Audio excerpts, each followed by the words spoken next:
Well, the only other thing we were going to talk about today is obviously Milk is a streamer. Yep. Anyone who didn't know, Ludwig is streaming. The man right of the now. moment, yeah, has been killing it on Twitch. See, Well, we're filming this right now on a Sunday. This podcast normally goes out on a Wednesday. The likelihood is he's still streaming. Yeah. I don't know if have you seen this, Milk? I've seen it. I heard today or something like that. He passed over like 100,000 subscribers, and like he's still He's the most subscribed person on Twitch right now. Yeah, and like it's doing that subathon where it adds time. He's basically having to sleep and everything on stream. Yeah. Well, he started on Monday. Last Monday, yeah. That's Last Monday. unbelievable. Yeah. He has to end his stream every now and then, obviously, just to restart the stream. Yeah, 'Cause I don't is it think 48 Twitch allows hours? you to do I can't something like that. Yeah, but I went on it earlier, and he was lying there in bed watching videos. Kind Yeah, of he weird. was asleep. Kind of rate it. Media show was on there. I love him, man. I love Ludwig. I'm a big Ludwig fanboy. Whenever I'm in his stream, I'm always like, love you. Just like type like awkward stuff in the chat. But I think he's sick, man. I started watching him when he did a Pokemon Nuzlocke. So he did like a Nuzlocke series, and my friend Jake put me onto that. Sorry. So I started watching that, and then I went into the stream. It's just a funny. I just enjoy his humor, man. That's my type of humor. I honestly like it's weird because I've been in gaming and like Twitch and stuff like that. I've like been loving it for a long time, but like it wasn't until recently that I really started getting like involved into it.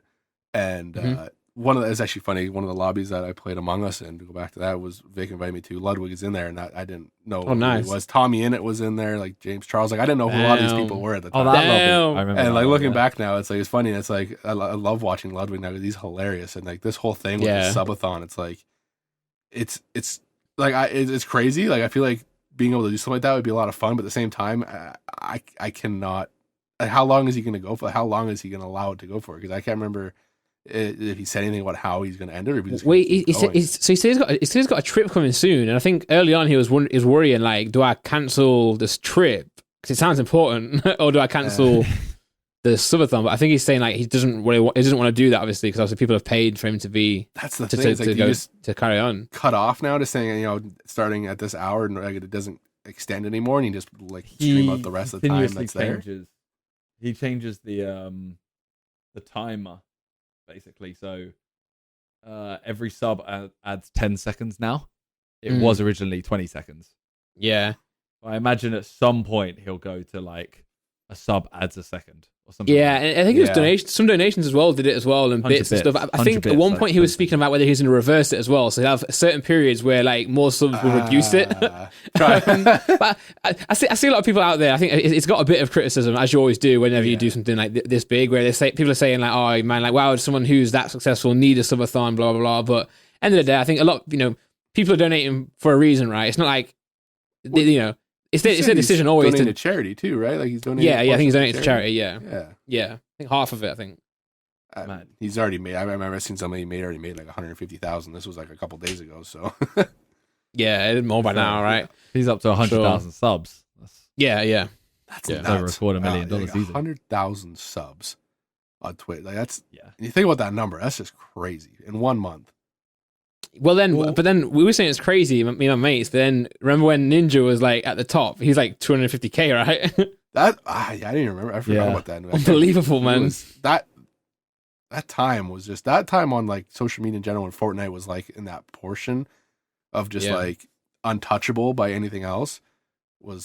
That was awesome. At that point, Fortnite's changed the game, right? Like it changed the game and the streaming in the YouTube world. Like I missed out on the prime of that because at that time I was working as a paramedic, like an industrial remote paramedic. So I was away from home for like a month at a time with like very little access to anything else but my phone.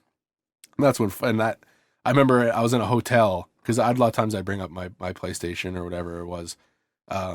With me because we had like a staff house and like sometimes you'd have a couple days off, so I'd bring my console to play games or whatever when I'm waiting. And I remember that game came out. I'm like, oh, I'll download it, have fun. I was actually in a hotel. I'll try out. And I was downloading on hotel internet, and it took a day and a half to download Fortnite. Oof. And I remember trying to play it, and it was super laggy. But I was able to try and play it. I'm like, oh, this game's kind of cool. And then I went off into the bush for a month, and I come back, and it's like started to blow up. And I'm like, yeah, this is crazy. Watch the perfect example of like a game. Like, whether you agree or disagree with a lot of Epic's decisions, it's one of the games where like constant updates has paid off, right? Like something new all the time. Ninja just was one of those guys that just was the right place at the right time. Like took advantage of it. That's why a lot of streamers out there, it's important to always stream, and when you do, I'm the type of guy like when a new game comes out or something new, I try to not jump on the trend because I'm like, I don't want to be a hipster, but I'm always like, oh man, I'll play it later, Whereas like if you're a streamer, you got to get on that and just It makes me wonder if you searched that, if you found like the analytics of like how many people were doing subathons before everything happened with Ludwig, and now how many people are trying to start doing subathons. Yeah. How many people are trying to jump on it, if this will become a trend where people are trying to do these subathons that last days because it bolsters that interest of watching somebody. Would you do one? And someone tries it and it's like 3 hours. Well, would you do one, Milk? See, I've always had this thing, like it's one of those things that I've said since the beginning. Like I have a Q&A out on my YouTube that I did way back, where it's like I've started this as a hobby, and I've never really looked at like doing this full time. And a lot of these people, I know a lot of people do it like full time. It's their income, and like these subathons are definitely a help, like a good boost.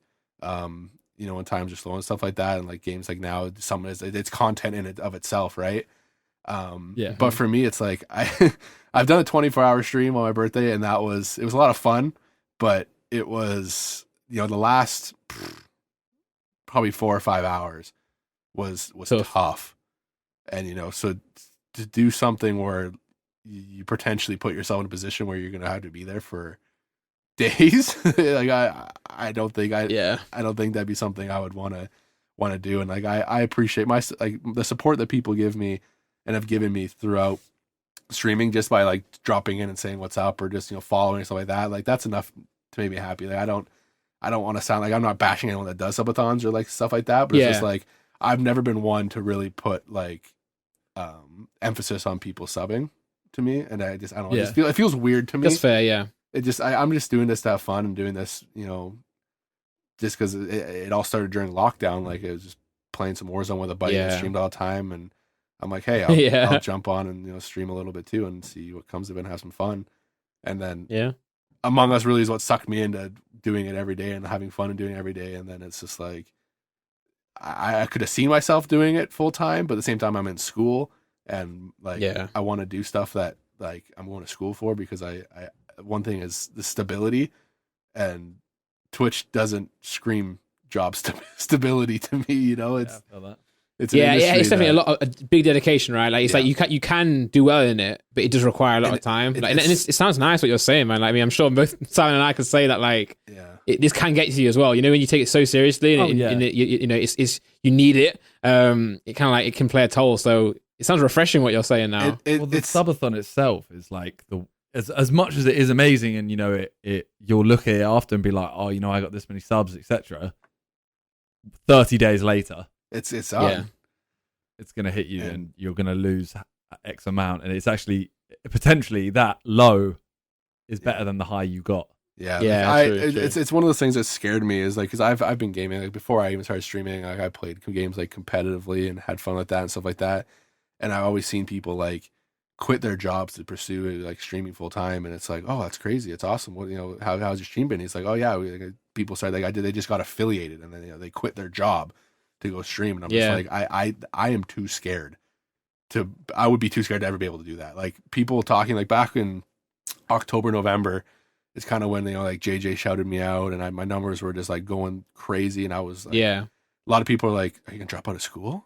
Are you like, I'm like a lot of people probably would have, like a lot of people in that position, they probably would have like wanted to take that on full time and like see where it went. But it's just like I love it. It's a passion. It's amazing. I built an awesome community. Love the people in the community. It's a lot of fun. But at the same time, it's just like I've committed to something else. I committed to it before I started streaming, and I want to finish that commitment.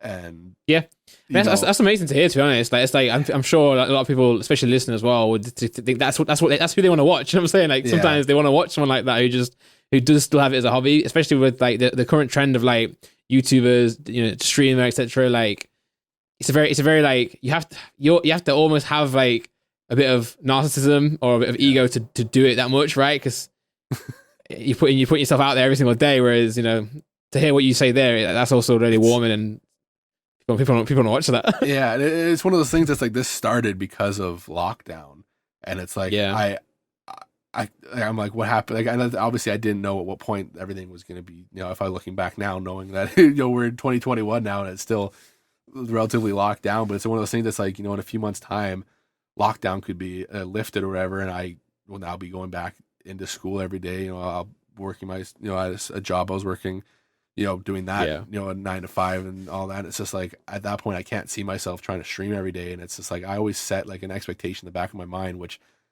failed to stay there, is that I didn't want to like set an expectation for my community that I'll be live every day, because it's like I don't know when something will change to the point where I can't be, or something like that. So I've always been in this as a headspace of like the Twitch and the YouTube is just like a fun hobby, a learning thing. I mean, I'm in marketing for school, I'm in business marketing, and I'm really interested in like this industry and working in this industry, and it's like being able to like firsthand do a lot of this stuff is just amazing experience to be able to see what goes into it. And just like honestly, I have an amazing appreciation for a lot of you guys that do it full time, because I've realized how insane it is with how much work it takes to be on a level that you need to be on to be able to grow properly. Yeah, right. It's insane, man. It's unreal. People then don't, you look at the people side, understand. man, and you're like, how do they do that, man? Yeah, exactly.